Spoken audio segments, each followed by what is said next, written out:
Muy bien.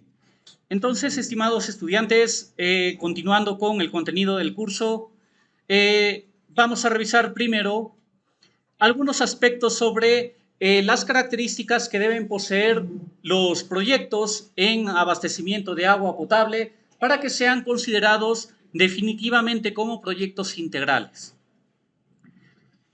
Cuando normalmente se hablaba de la concepción tradicional de un proyecto, decíamos lo siguiente. Bueno, principalmente se enfocaba en la infraestructura de agua, que tenía que ser adecuada, tecnologías que sean más que nada económicas para el aspecto de la eliminación de excretas.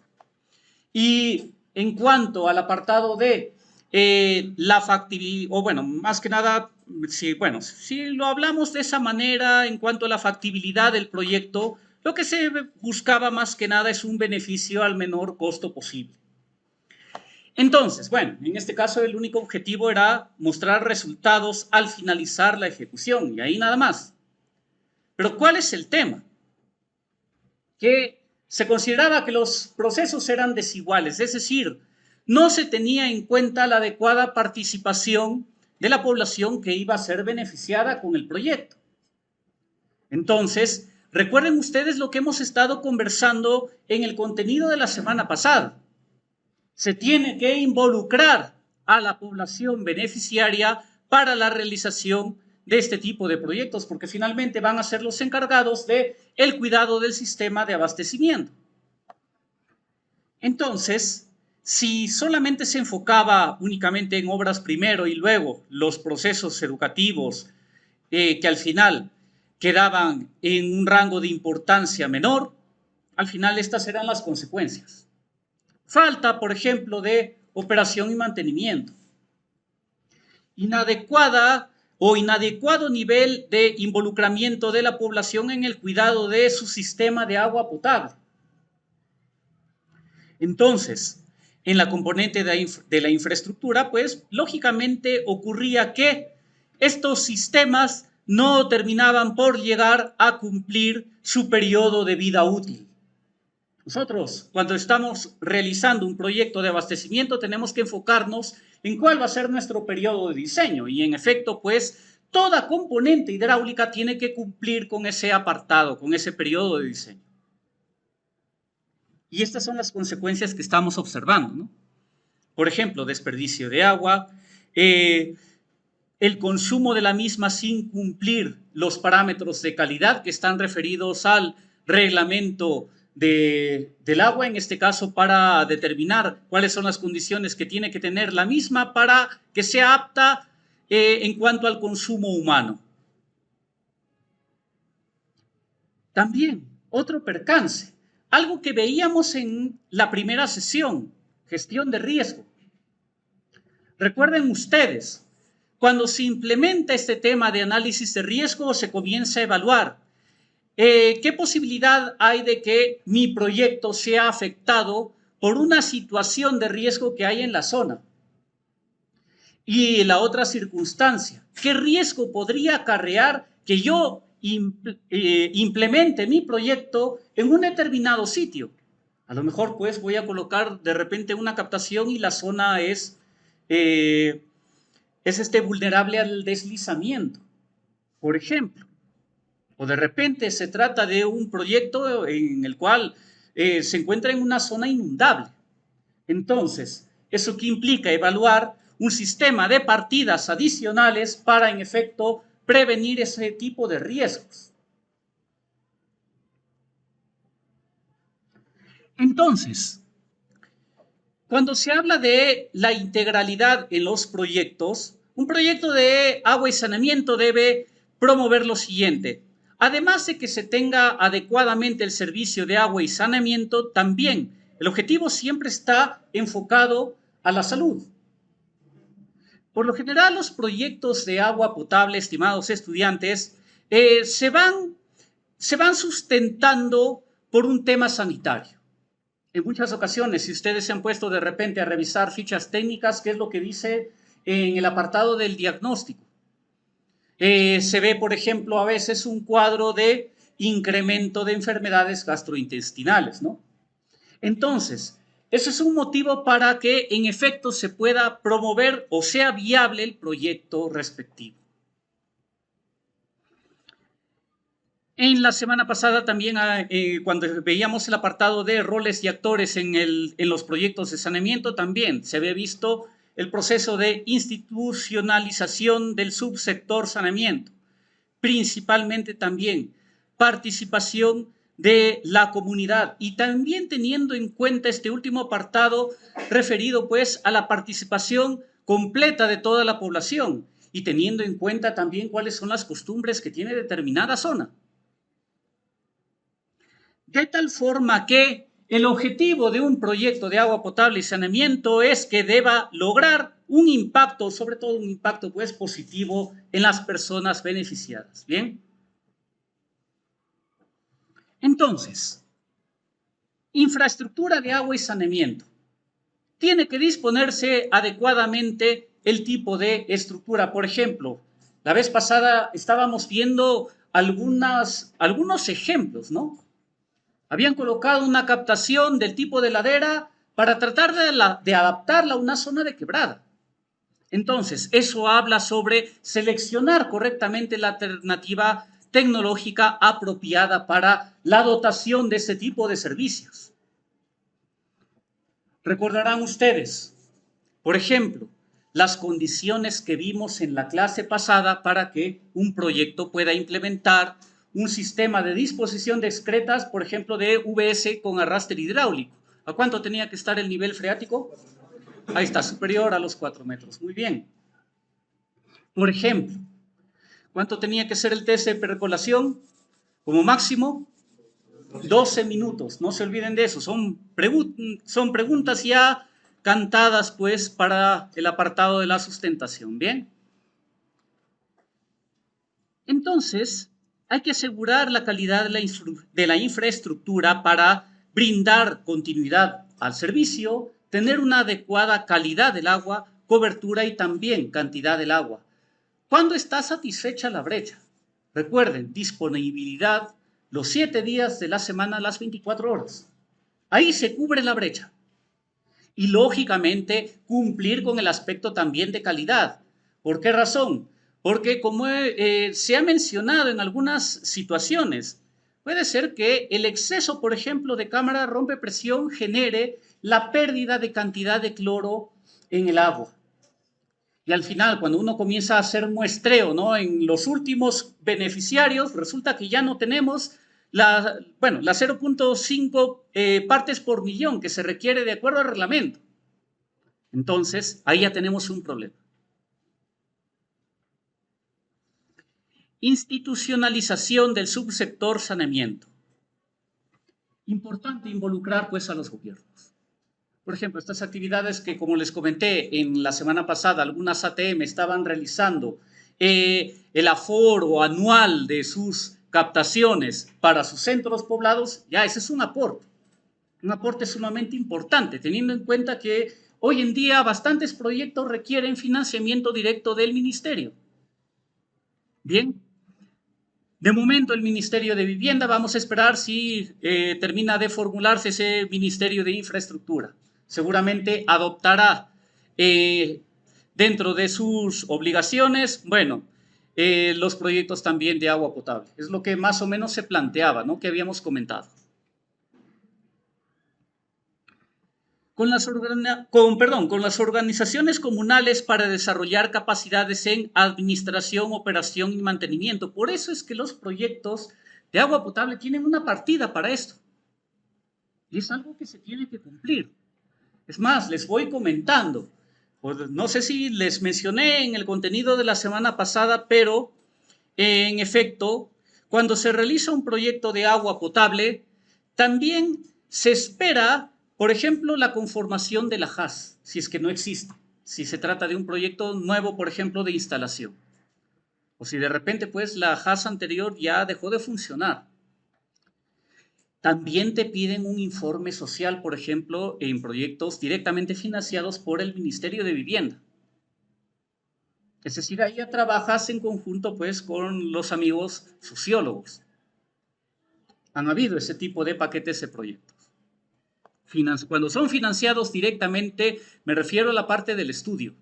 Es decir, cuando el estudio, cuando la consultoría, la etapa de preinversión y de expediente técnico directamente los lanza el ministerio, te va a pedir ese aspecto dentro de sus términos de referencia. Entonces, además de que tengan un supervisor de la rama de ingeniería, también van a tener un supervisor del apartado de socialización del proyecto, donde se tienen que ver todos estos aspectos. Pero de igual forma, por más que el proyecto no sea directamente financiado por el ministerio, actualmente se exige esto. Así que también es importante tenerlo en cuenta porque al final la misma población va a estar a cargo de su proyecto. Promoción de la salud. Estimados estudiantes,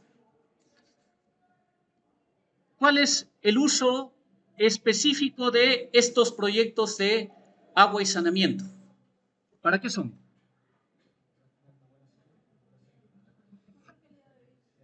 Muy bien, está ahí. Para englobar todo, diríamos que es para consumo humano. ¿Cuál es el problema? Que en muchas ocasiones, pues, si no se realiza una adecuada promoción o educación sanitaria, así lo denominamos, lo que va a pasar, pues, que algún beneficiario a veces empieza a utilizar el agua potable para riego, por ejemplo. Sobre todo aquellos beneficiarios que están mucho más alejados. Eso ya es un problema. Les había indicado en la semana pasada, a ver, ¿han verificado cuánto es la cantidad de caudal que tiene un grifo, por ejemplo, en un lavadero multiusos? Porque al final todos tienen uno en sus viviendas. Toman un balde y comienzan a cronometrar a ver en qué tiempo se llena. Algo sencillo. No hay agua. Lógicamente, es más, en lo que va recogiendo el agua y ahí puedes aprovechar. Bien. Pero bueno, hablábamos de que estos proyectos tienen que ser principalmente para consumo humano. Entonces,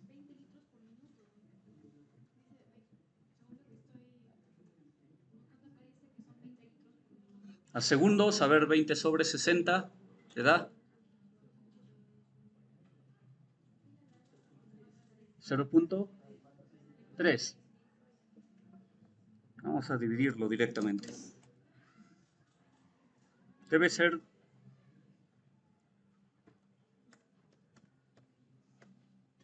sobre 60. 0.33. 0.33 litros por segundo. Entonces es un caudal importante. Y ojo, y eso es más o menos si está, digamos, a media apertura. Pero si está completo, entonces son situaciones que pueden ocurrir, ¿no? Y lógicamente, la demanda pues, de riego también es elevada. Hay que tener en cuenta ello.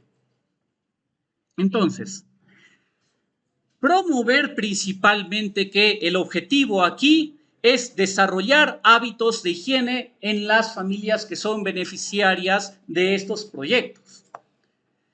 Mediante comportamiento de lavado de manos, disposición adecuada de excretas, consumo de agua segura, disposición correcta de aguas grises y residuos sólidos. También los proyectos, lógicamente, tienen que adaptarse pues a la zona. Es decir, no es que, digamos, tú llegas con tu proyecto, dices voy a ejecutarlo, tal, y bueno, todo el mundo tiene que adaptarse a ello, sino que también tiene que involucrarse el factor social. ¿Cómo es el tipo de comportamiento? ¿Cuáles son las horas en las que necesitan disponer mayormente del recurso hídrico? A eso, principalmente.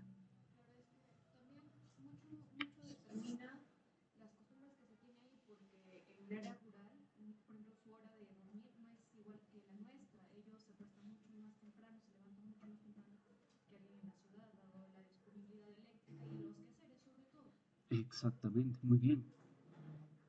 Muy bien, excelente tu intervención, perdón. Entonces, participación completa de la ciudadanía.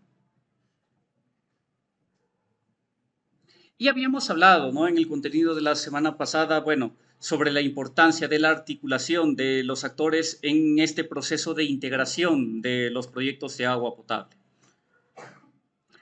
Vamos a revisar ahora el segundo apartado. A continuación, vamos a tratar el tema de la sostenibilidad de dichos proyectos.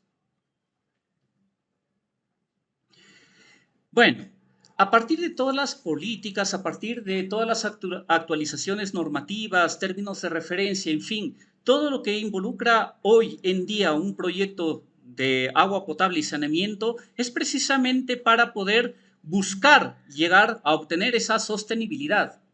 Es decir, que el proyecto perdure en el tiempo.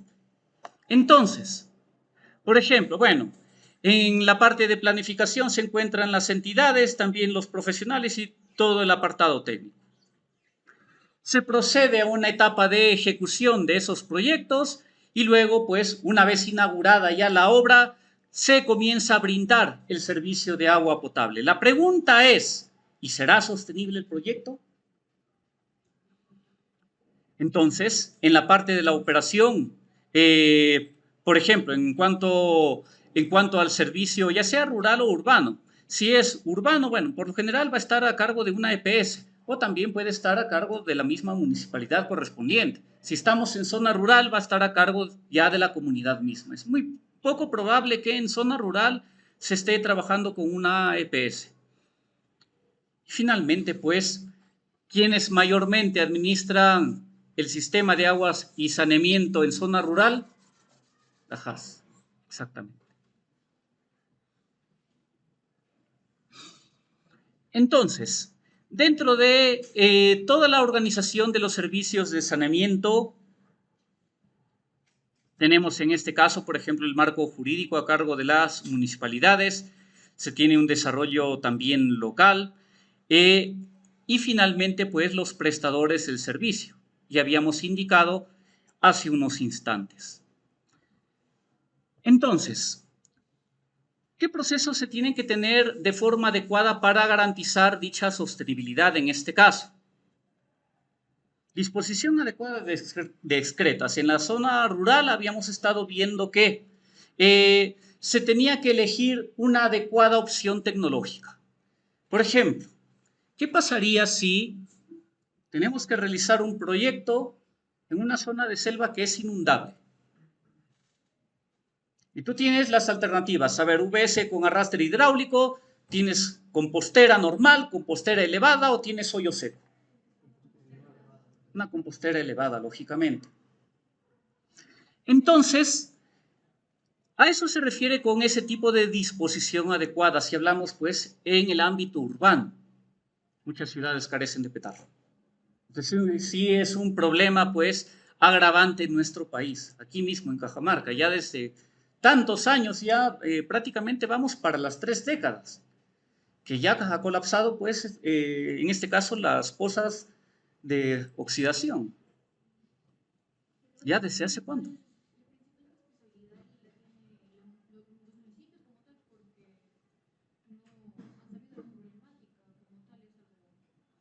Digamos que ya es más integrado, ¿no? O sea, tanto municipalidad, SEDACAG y por último, ya está gobierno regional. Es más, alguna vez se comentó que había un determinado proyecto y no se disponía finalmente con los permisos para el área de terreno. Y ya estaba hecho el expediente. Bueno, actualmente, por ejemplo, hemos escuchado ya diversas noticias, por ejemplo, de nuestro decano del Colegio de Ingenieros que menciona, ¿no?, sobre la importancia de ya implementar el PETAR aquí en Cajamarca. Pero bueno, ya se tendría que estar desarrollando esto, o ya se tendría que ver la forma. Porque definitivamente, esto es un agente altamente contaminante. Hábitos de higiene, lavado de manos, aseo personal. Es más, cómo ha cambiado la situación, porque, por ejemplo, les voy comentando, antes los proyectos de zona rural que involucraban brindar una pileta que era tomada como un lavadero multiusos y simplemente pues una letrina de hoyo seco ventilado. Eso ya ha cambiado, ya se han actualizado ahora los requerimientos. Ahora, como hemos visto en las opciones tecnológicas, prácticamente tienen un baño completo. O sea, es más, hasta para el caso de hoyo seco, tiene su propia caseta de aseo personal, donde va a ir una ducha respectiva. Entonces, ya se ha estado haciendo un mayor énfasis, en este caso, en la higiene personal, ya como corresponde. También, ojo, hay proyectos que involucran colocar directamente, pues, un pequeño sistema eléctrico dentro de la UBS, principalmente para el calentador de la ducha, por el tema también, pues, de las bajas temperaturas, ¿no? Consumo de agua segura, agua de calidad. Tiene que cumplir en este caso con el reglamento de consumo del agua, del cual ya vamos a estar hablando en unos instantes. Disposición adecuada de residuos sólidos y también de aguas grises. No se puede simplemente, pues, como hemos visto en algunas fotos, colocar un grifo y, bueno, todas las aguas grises ahí directamente al campo, directamente al medio ambiente. Ahí se tiene que tener una adecuada disposición en ese caso. Entonces, bueno, de forma resumida, únicamente para que podamos avanzar también con nuestros temas, los pasos son los siguientes. Identificar, cuáles son los comportamientos actuales que tiene la población beneficiada. Por eso se realiza un apartado de diagnóstico al momento, pues, de elaborar, por ejemplo, una ficha técnica. ¿Cómo está, por ejemplo, su sistema actual si es que lo cuenta? Si de repente se trata, bueno, hoy en día ya es muy poco probable conseguir proyectos de instalación, ¿no? En la mayor cantidad de casos ya se tiene un sistema existente, pero hoy en muchos de ellos o requiere ya mejorar y ampliar, o en otros casos, pues, ya va requiriendo bueno, prácticamente reemplazar el sistema existente por uno nuevo.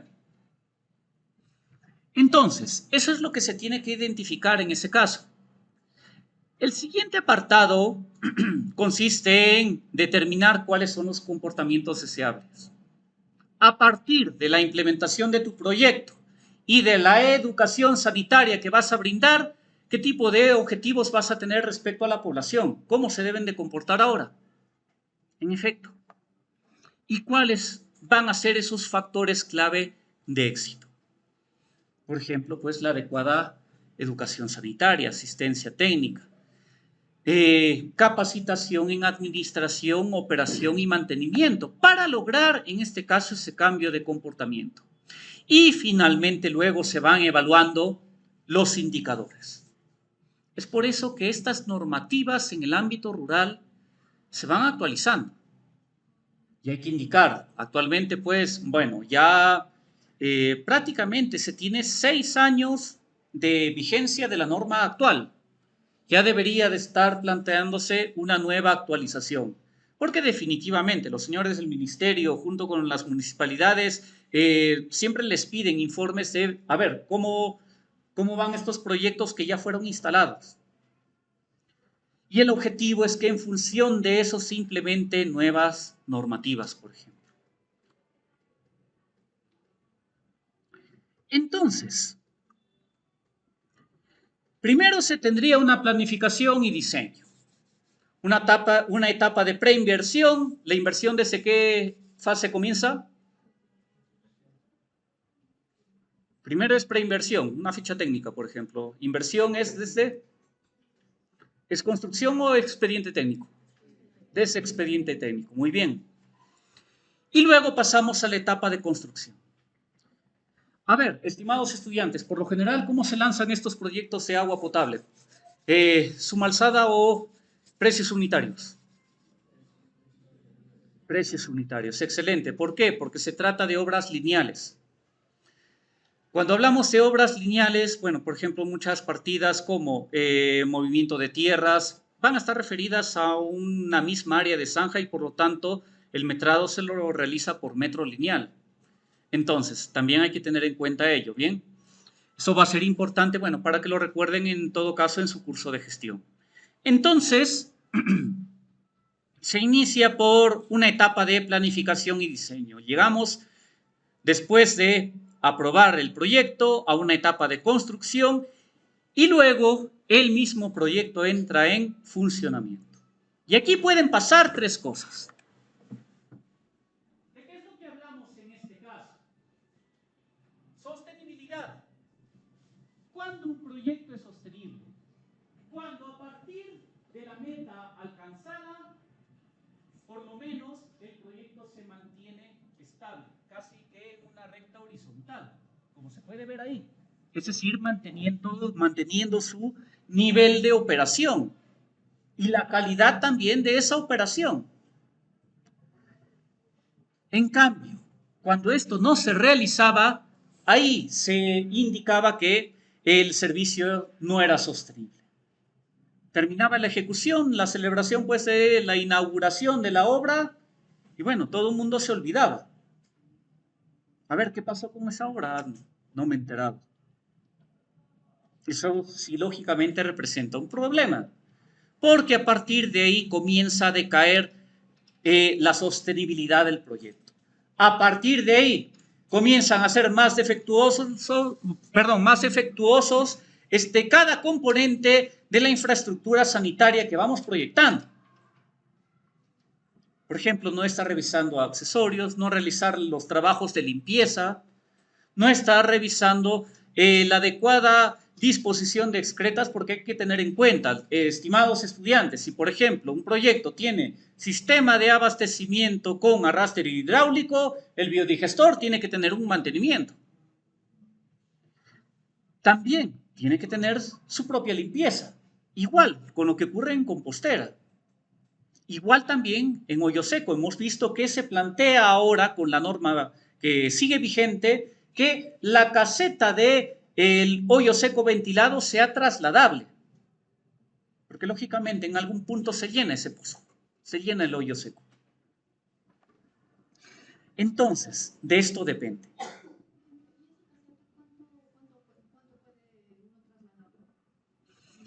La verdad no sabría decirte más o menos. No tendría un dato así preciso. No sé si alguien de repente tiene ese dato y nos puede apoyar.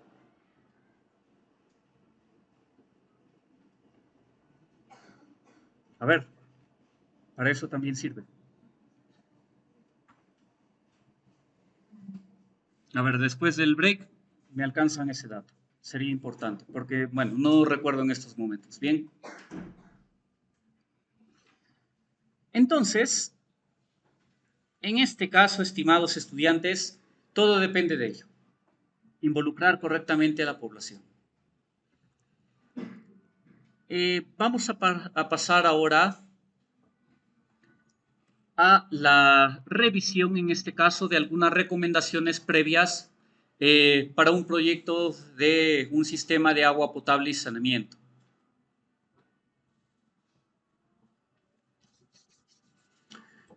Entonces, vamos a pasar nosotros por una etapa de diseño que es el objetivo que ustedes tienen que tener en su proyecto. Antes también de indicar esto, dentro del aula virtual, en el contenido de esta presente semana,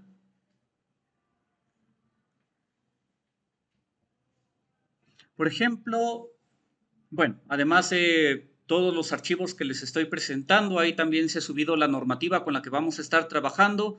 Les he subido un perfil de referencia para ya indicarles de qué más o menos se va a ir tratando su proyecto. Aquí, por ejemplo, bueno, esto está a nivel de preinversión, que es prácticamente la semejanza con una ficha técnica. Antes se denominaban, perfiles. Entonces, lo primero es presentar, por ejemplo, el apartado de aspectos generales. Bueno, nombre del proyecto, unidad formuladora y unidad ejecutora, la participación de involucrados, bueno, un marco de referencia. Lo más importante que se tiene que plantear en esta etapa es la fase de identificación. Por ejemplo, ¿cuáles son los antecedentes? Ojo, esto de aquí, presten atención porque es lo que voy a estar revisando en su proyecto. Antecedentes de la situación que motivan el proyecto. Por decir, por favor, estimados, esto tiene que coincidir, tiene que ser coherente. ¿A qué me refiero? Si, por ejemplo, en la parte de antecedentes te habla de que existen captaciones, ahí es importante que los paneles, en el panel fotográfico de tal determinada captación, coincida la información. No vayan a colocar, pues, en antecedentes, por ejemplo, una captación de quebrada y en el panel está una captación de ladera. Tiene que coincidir la información. También, si, por ejemplo, la alternativa de solución involucra realizar una nueva captación, que es en la mayoría de casos, el panel fotográfico tiene que reflejar, pues, que la captación está deteriorada. Sería contraproducente que la captación esté en perfecto estado y, bueno, decir que se la va a demoler, ¿no? Ese tipo de cosas se tiene que involucrar en un proyecto. Sustentar cuál es la situación actual. Y precisamente ahí hablamos del diagnóstico de la situación actual. Nosotros nos vamos a enfocar mucho más en este apartado de identificación. Por eso estoy grabando la sesión, estimados, para que ahí también lo revisen. Diagnóstico de la situación actual. ¿Cómo se encuentra mi proyecto? Lógicamente, ¿cuántos beneficiarios tiene? De acuerdo al estudio poblacional que vamos a ver en la siguiente semana, ¿a cuántos más o menos se va a ir proyectando? Eso también tiene que estar ahí. Hay que indicar cuántas captaciones, cuántos reservorios tiene, cómo está funcionando el sistema. Es un sistema, por lo general, bueno, en sus proyectos que van a presentar, hemos indicado que tendría que ser principalmente por gravedad. Bien, pero bueno, si algún grupo considera realizar algún sistema de bombeo, no hay prohibición respecto a ello. Simplemente realizará el cálculo y diseño respectivo del sistema de bombeo, en función, pues, a los talleres que vamos a ir realizando.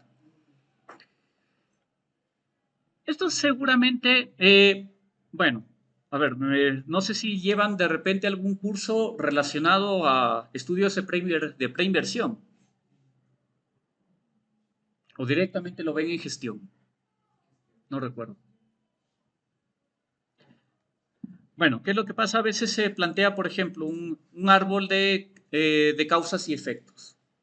Y a partir de ahí se van realizando todo el apartado de las soluciones. Acá en este, bueno, lógicamente no vamos a tener el tiempo para revisar todo ello, porque forma parte de otro curso. Bueno, pero ahí se lo puede ir revisando, más o menos. ¿Y cuál va a ser el objetivo del proyecto? Voy a instalar o voy a realizar, por ejemplo, la construcción de tantas captaciones, la construcción de tantos reservorios, tantos metros de línea de conducción, que lógicamente eso ya se concreta mucho más en el apartado final. ¿Cuánto en metros de red de distribución? ¿Cuánto en metros de acometidas domiciliarias? ¿Cuántas conexiones domiciliarias va a tener mi proyecto? ¿Cuántas UBS? Unidades básicas de saneamiento. Eso es lo que tiene que involucrar. ¿Y cuál es la descripción de la alternativa de solución empleada? Por ejemplo, yo tengo una captación denominada, bueno, con cualquier nombre, ¿no? Vamos a suponer captación del sistema 1. Porque a veces los proyectos de agua potable tienen dentro de un mismo caserío varios sistemas. Puede pasarles a ustedes también. A ustedes solamente se les pide que tengan más de 70 beneficiarios, de 70 beneficiarios en adelante. Nada impide que de los 70 beneficiarios, bueno, estén repartidos, por ejemplo, en 2 sistemas. Puede ocurrir. Es decir, que tengan su propia captación, su propio reservorio, un total de 30 beneficiarios. Y los otros 40 también su propia captación y reservorio. Puede pasar. Bien, esto hay que mencionarlo. Pero sí, lo que se pide es que sean mayor de 70 o de 70 en adelante. Bueno, lógicamente, ¿qué es lo más conveniente? Conviene más tener un solo sistema, ¿no? Si hablo del trabajo de ustedes, porque lo demás, bueno, son condiciones realistas que va a tener el proyecto. Y describen cuáles son las alternativas de solución. ¿Qué captación vas a utilizar? de ladera, manantial de ladera, de repente manantial de fondo, vas a utilizar de repente pues una captación como lo vamos a estar viendo en el tema de captaciones, llegados a ese punto. De repente pues requieres emplear una captación de bofedal, de repente una captación de quebrada, en fin. Todo ello se tiene que ir revisando. Describir, por ejemplo, ¿cuál es la alternativa de solución? Ah, mi sistema de agua potable va a ser un sistema de gravedad, por línea de conducción de gravedad simplemente. Voy a tener una captación de ladera, voy a tener un reservorio de tantos metros cúbicos. Eso es lo que se tendría que estar definiendo. Y luego voy a tener tanto de red de distribución para tantos beneficiarios. Ese es en un primer aspecto, ¿no? Porque todavía vamos avanzando las cosas por partes. Adicionalmente a ello, pues te puedes plantear otro tipo de alternativa. Por ejemplo, puede ser que en un proyecto tú dispongas de diferentes tipos de fuentes. Entonces, la elección de las alternativas ahí puede ser más que nada determinar cuál, por ejemplo, sería la opción más barata. Porque por decir, tú tienes 5 fuentes disponibles. Bien. ¿Y qué es lo que pasa? En el total de esas fuentes disponibles, digamos que de acuerdo a su aforo en época de estiaje, se sumaron 5 litros por segundo. Pero tú para tu proyecto solamente requieres de repente 1 litro. Entonces, pues no te va a convenir utilizar de repente todas esas fuentes. O de repente ir viendo, bueno, de las 5 fuentes, yo acá dispongo, por ejemplo, 0.60, hay otra que dispone de 0.40, y veo, alternativa 1, la unión de esas 2 fuentes.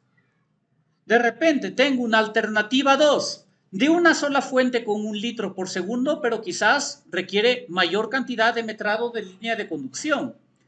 O de repente esa fuente requiere colocar tubería expuesta de HDPE, la tubería de color negro. Puede ser, ¿no? Entonces, ahí comenzamos viendo las alternativas de solución en este caso. A lo mejor yo tengo que comparar entre un sistema de gravedad y un sistema por bombeo. Cuando hablamos, por lo tanto, de una ficha técnica, se evalúan, cuando menos te piden desde 2 alternativas en adelante.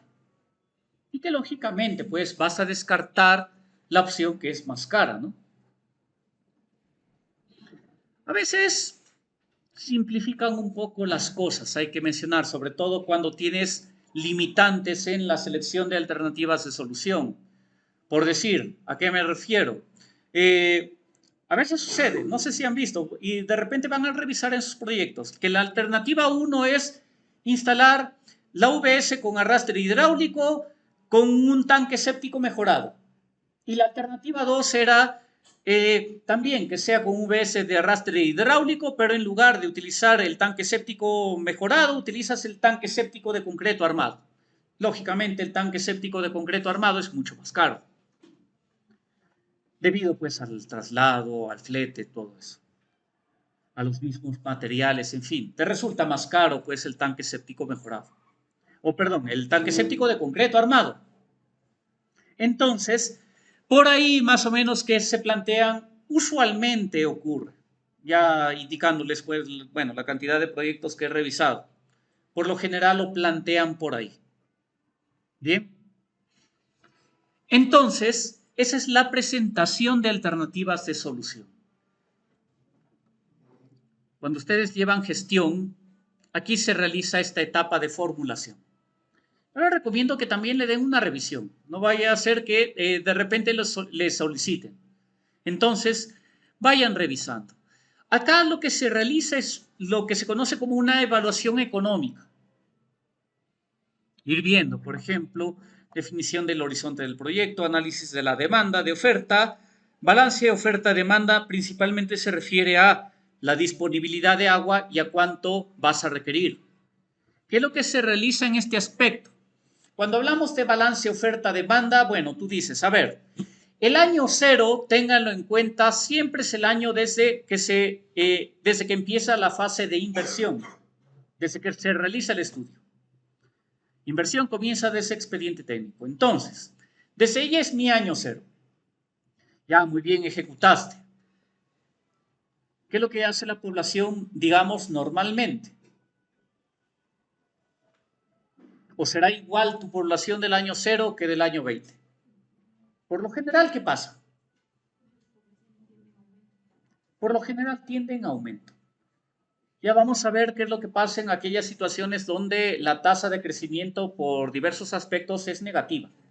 Bien, bueno, ahí la norma nos indica trabajar con una tasa igual a cero, pero es, digamos, el último criterio a considerar. Lo normal es que tengamos un incremento de población. Ah, entonces, tú dices, bueno, yo tengo que mi oferta en época de estiajes, por ejemplo, 0.75 litros por segundo, ¿bien? Es lo que yo he aforado en época de estiaje, en la suma total de mis fuentes. Puede ser que trabaje con una sola. Ah, muy bien. Entonces, año cero, oferta 0.75 litros por segundo. ¿Cuál es mi demanda? Determino cuál será mi población planteada en el año cero, que por lo general va a ser la misma pues de el levantamiento topográfico que yo tenga. Entonces, año cero yo requiero, por ejemplo, 0.50 litros o la población requiere 0.50 litros por segundo. Ya, ese es un primer cálculo. Año 1. Como la población incrementó, ¿incrementa el caudal o no? Claro, incrementa también el caudal. Entonces, de repente requiero 0.51 litros por segundo, ¿no? Y se va aumentando hasta que llegas al año 20 y dices, en el año 20 ya requiero 0.70. ¿Cuánto dispone mi fuente? 0.75. ¿Cumple o no cumple el balance oferta-demanda? Cumple el balance de oferta-demanda. Es decir, llegas al año 20, que es el año horizonte del proyecto, y por lo tanto dices, mi proyecto es factible. Por ese motivo les decía, semana pasada, cuando nosotros comparamos, adelante, cuando nosotros comparamos el caudal mínimo de estiaje, ¿con qué caudal se compara? Con el caudal máximo diario. Porque cuando veamos en la siguiente semana caudales, tú vas a tener caudal promedio diario, caudal máximo diario y caudal máximo horario. Comparas con el máximo diario. Bien.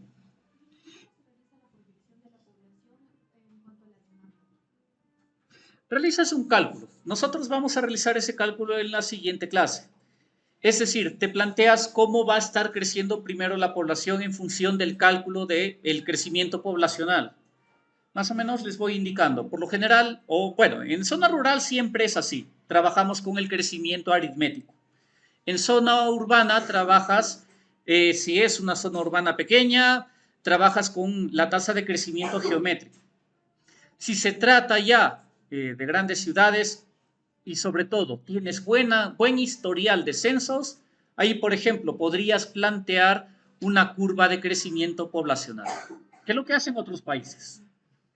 Bien, pero acá por ejemplo en la siguiente semana vamos a encontrarnos con algo interesante, el dolor de cabeza del Perú, censos. ¿Por qué? Porque se supone que el periodo intercensal tiene que ser constante. ¿Es constante? No es constante. 93, 2017 y ahora lo plantean en 2025.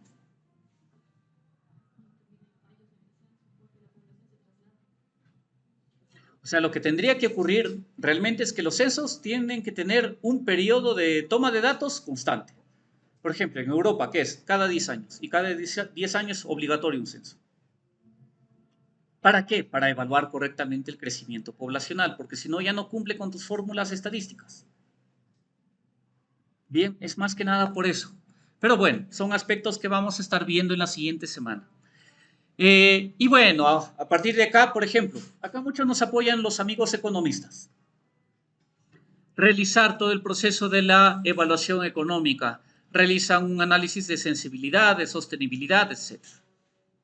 y a partir de ello se selecciona, bueno, la mejor de las alternativas. Bueno, por lo general siempre resulta aquella alternativa que resulte más barata. Entonces, estimados estudiantes, nosotros nos vamos a enfocar principalmente en la parte de la identificación, ¿bien? Pero eso no quita que vayamos a revisar siempre también el apartado del balance oferta-demanda, porque esto es en cuestión de caudales. Lo que no vamos a tener en cuenta es, por ejemplo, digamos, la obtención precisa de costos a precios de mercado, porque lógicamente eso ya es otro componente.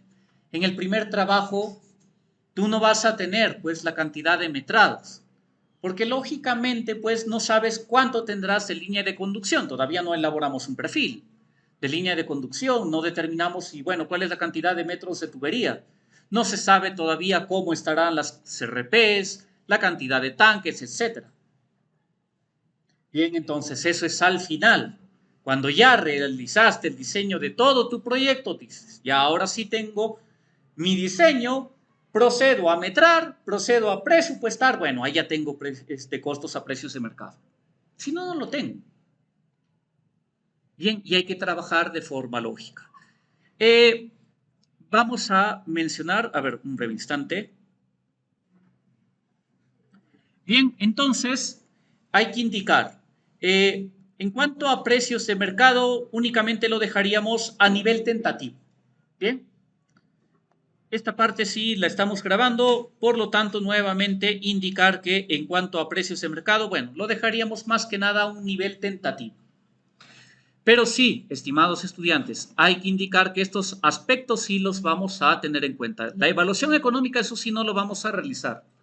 Bien, eso ya quedaría como parte de otro curso, bueno, que corresponde a gestión. Les dejo, sí, la información, bueno, para que más o menos puedan ir viendo, ¿no?, cómo se plantea una evaluación económica.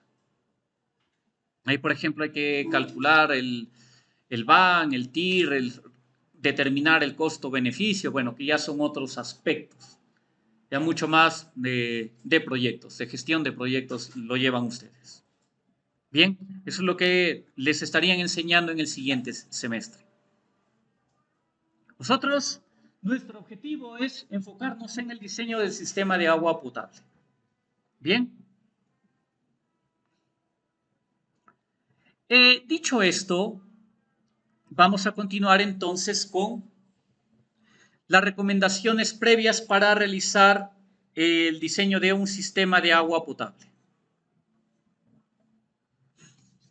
Entonces, nos enfocamos en el diseño.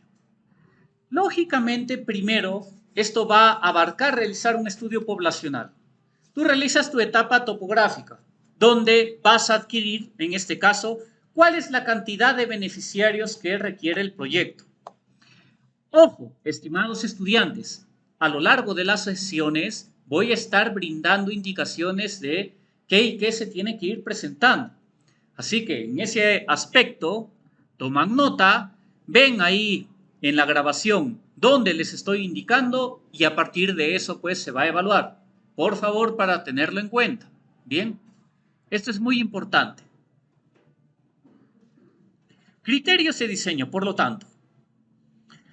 Si hablamos, por ejemplo, de un sistema urbano, bueno, ¿qué vamos a tener? Captación, almacenamiento, también un sistema de tratamiento de agua potable, que vamos a ver nosotros cuándo se emplea ese tratamiento de agua potable.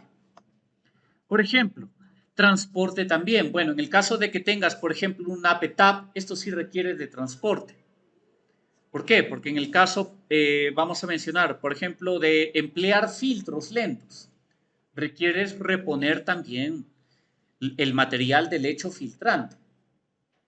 Entonces, eso también se requiere. Además, control de la energía. Eso también. Si tienes de repente pues un proyecto con, o bueno, que requiere utilizar sistemas de bombeo. ¿Cómo va a realizarse la entrega? Si hablamos de la zona urbana, ¿cómo nos controlan cuánto se ha utilizado de agua al mes? mediante los medidores, exacto. Y esto también es muy importante, control telemático, es decir, sistemas de telemetría.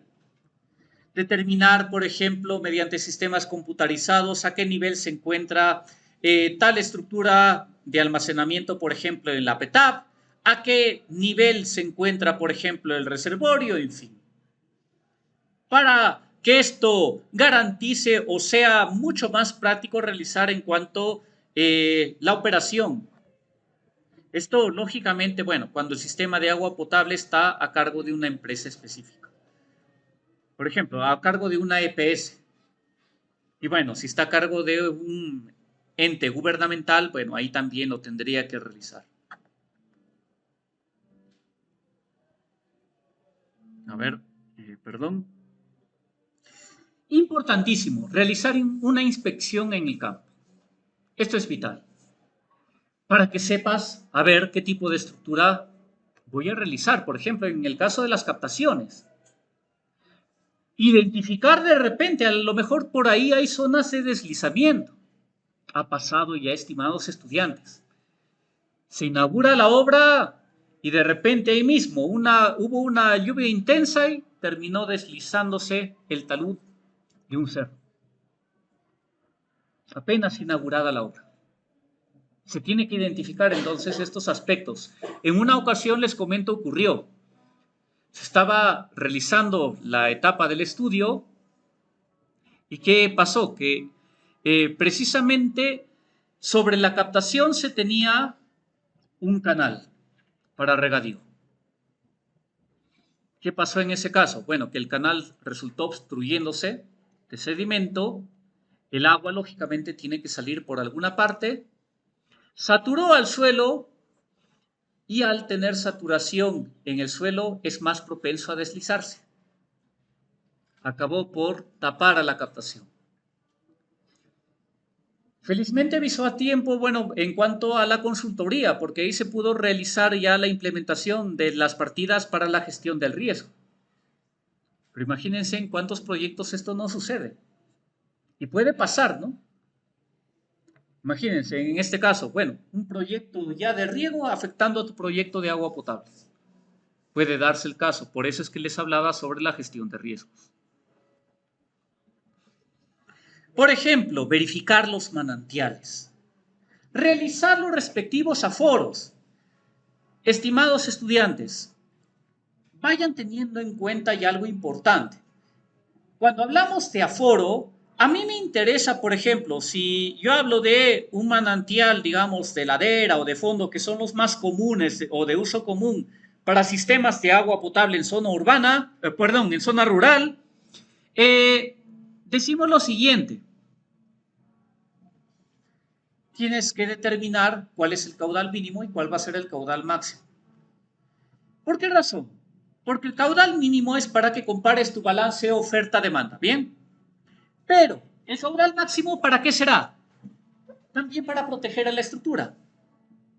La capacidad, por ejemplo, que vamos a ver de toma o en este caso de producción de agua de una determinada captación, lógicamente tiene que conseguir abordar el caudal máximo. Para evitar también que, por ejemplo, en el caso de una captación de ladera, bueno, el agua no comience a salir por los costados. Ese es el objetivo también. Entonces, verificación de manantiales, realizar los aforos respectivos. Para el aspecto de oferta-demanda. Esto es importantísimo, estimados estudiantes, también. El tema de accesos. ¿Cuál es el clima? ¿Cuál es la topografía? ¿Cuáles son las costumbres mismas de la población, incluso? Si tiene algún tipo de nivel de producción, con qué servicios cuenta. De repente, pues, se tiene una zona rural, pero que ya cuenta con electrificación. Esto es importante, ¿no? Porque, por ejemplo, pues te va a determinar si en efecto en las UBS vas a colocar ese calentador que habíamos mencionado y ese pequeño sistema eléctrico. ¿Cuál es su nivel de organización? ¿Existe? ¿Es eficiente? ¿O de repente hay que mejorarlo? Todas esas cosas. el tema de acceso es muy importante. Estimados estudiantes, tengan en cuenta que en cuestión de accesos, ahí principalmente estamos hablando de que el flete terrestre puede encarecer bastante un proyecto. Hay zonas que, por ejemplo, no cuentan ni siquiera con acceso por trocha. Y eso ocurre. Les comento, en una ocasión hubo un proyecto, más o menos por el año 2014, en la cual resultó mucho más barato antes que considerar la partida del flete terrestre porque prácticamente la comunidad estaba a 25 kilómetros del último acceso. Elevadísimo el costo del flete terrestre. Me refiero al flete rural principalmente, porque cuando hablas de flete, bueno, tienes el terrestre que va a ser por las vías de acceso y tienes el flete rural, que es en asémila por lo general. El flete rural te puede encarecer bastante el proyecto. ¿Qué resultó mucho más barato? Prácticamente realizar el alquiler de un helicóptero para trasladar material, porque estaba demasiado lejos. Hablabas en este caso de horas de traslado.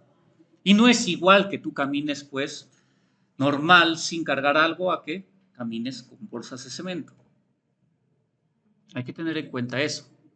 A veces también el acceso es muy agreste.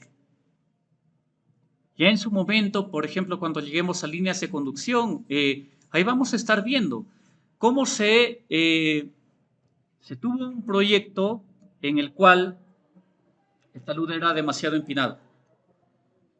¿Qué requería en ese caso? Utilizar tubería anclada. No podías construir una zanja. Si ibas a instalar la tubería en la parte superior, ya no cumplía con la cota respecto a la captación. Situaciones que pasan. Opciones especiales que tenemos que ir viendo en un determinado proyecto. Bien. Entonces, todos estos aspectos requieren un estudio profundo de qué es lo que se encuentra en el campo, en el cual vamos a realizar este proyecto. Determinar cuál es el nivel organizacional de la localidad, ya habíamos observado, ¿no? Por ejemplo, matriz de actores, verificar la JAS, cuál es su consejo directivo, conversar con las autoridades comunales, realizar una adecuada socialización del proyecto para evitar conflictos de repente al momento de la ejecución o de repente en el momento ya de la operación y mantenimiento. Bien, no puede pasar que, por ejemplo, pues nos obstruyan el acceso o el pase de la línea de conducción, ni hablar. Eso no puede ser algo que aparezca pues al final, ¿no? Tiene que ya estar definido desde el inicio. Adecuado nivel de involucramiento de toda la población beneficiada.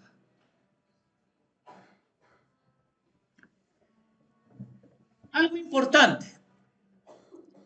¿De qué depende utilizar o no un sistema o una planta de tratamiento de agua potable? De la calidad del agua. Y para ello, ¿qué se realiza? Esto. Análisis físico, químico y bacteriológico del agua. Estimados estudiantes, acá nosotros vamos a hablar de dos aspectos. Nosotros tenemos que tener el cumplimiento con los estándares de calidad ambiental, bueno, que esta norma está desde el año 2017, y también cumplir con el reglamento de la calidad de agua para el consumo humano. En sencillo, el estándar de calidad ambiental que te determina cómo vas a clasificar el tipo de agua que tienes en las fuentes. Lógicamente, en las fuentes no tienes agua potable. El reglamento que te determina cómo debe estar el agua ya en el grifo del beneficiario. Entonces aquí hablamos de dos aspectos. Vamos a ver. Aquí les he compartido los estándares de calidad ambiental. Quiero ver en qué semana les he compartido el reglamento. A ver, el reglamento. Quiero revisar si está. A ver.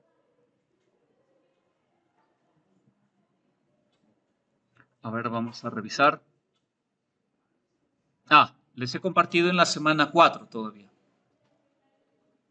Bien, como les he comentado, a ver, me parece que ya he subido hasta el contenido de la semana 8, así que en efecto en la semana 4 está el reglamento, para que también ahí lo revisen. Bien, en la semana 4, ya saben, en el apartado de recursos, ahí se encuentra.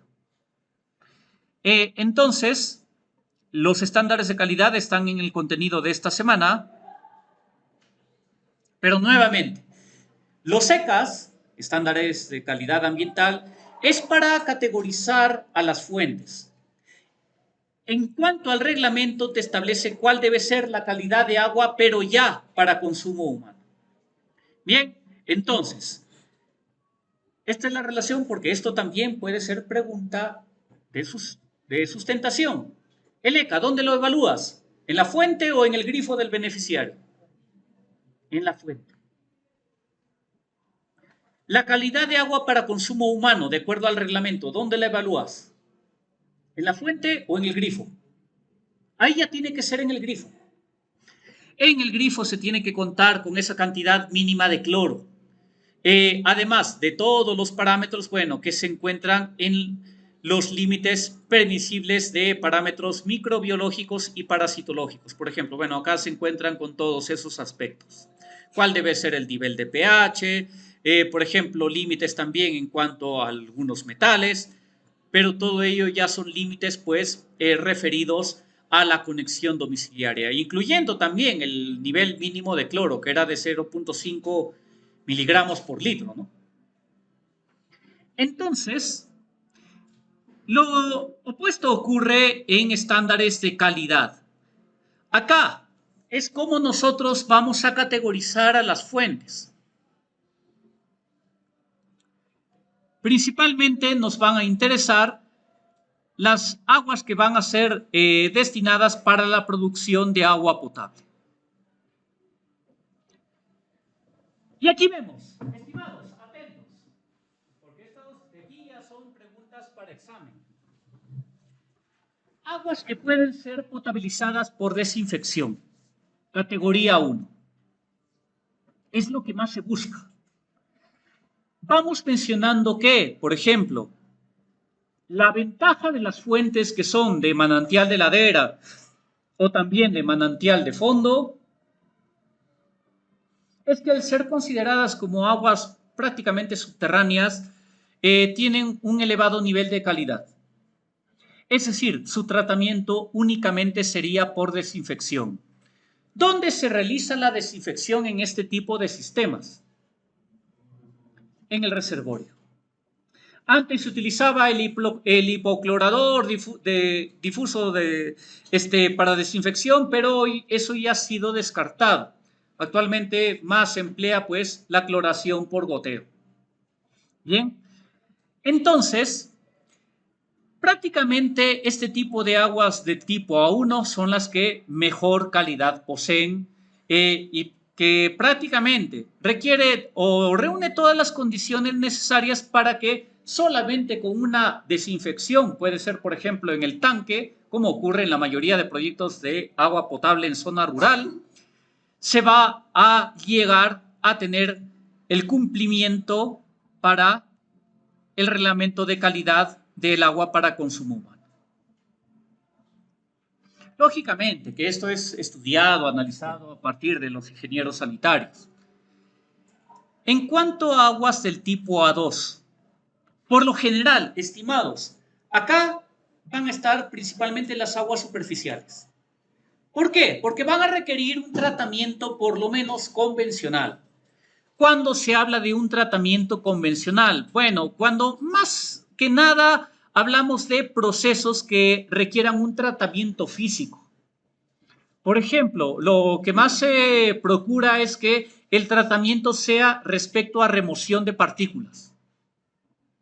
Y si hablamos de tratamiento de hierro, bueno, sería prácticamente hasta cierto límite nada más. Ya lo estaremos viendo cuando veamos PETAPs. Bien.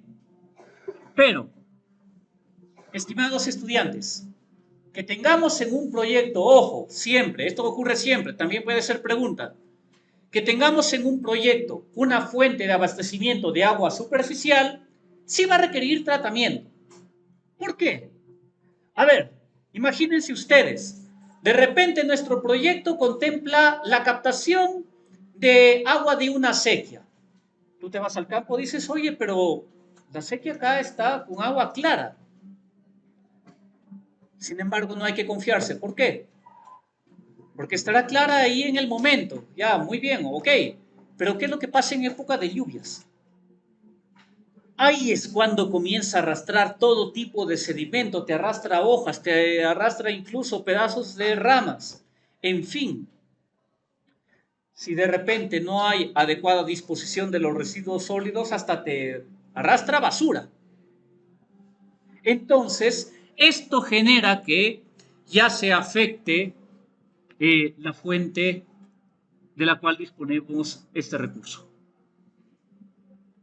Y bueno, aguas tipo A3. En este caso ya se incluye aquellos tratamientos que no son solamente de comportamiento físico, sino que ya requiere un aspecto de tratamiento químico. Por ejemplo, utilizar de repente estructuras de filtración con carbón activado. Utilizar ultrafiltración, nanofiltración. Acá, por ejemplo, aparece la famosa osmosis inversa. También. Entonces, esto ya es un tratamiento bastante avanzado. Bueno, que lógicamente, pues, para zona rural se evita este tipo de agua sí o sí. Porque es muy caro de realizar en cuanto al mantenimiento. Y ya requiere, pues, de personal calificado, en este caso. Bien, para realizar todo ese proceso de tratamiento químico. Digamos que, ojo, hasta nivel de abastecimiento con tratamiento convencional podría ser factible. Siempre y cuando también ese tratamiento convencional no tenga demasiados procesos unitarios. ¿A qué me refiero? Bueno, si tienes una captación, por ejemplo, de una captación de quebrada, una captación de río o también una captación de repente de una acequia. Bien.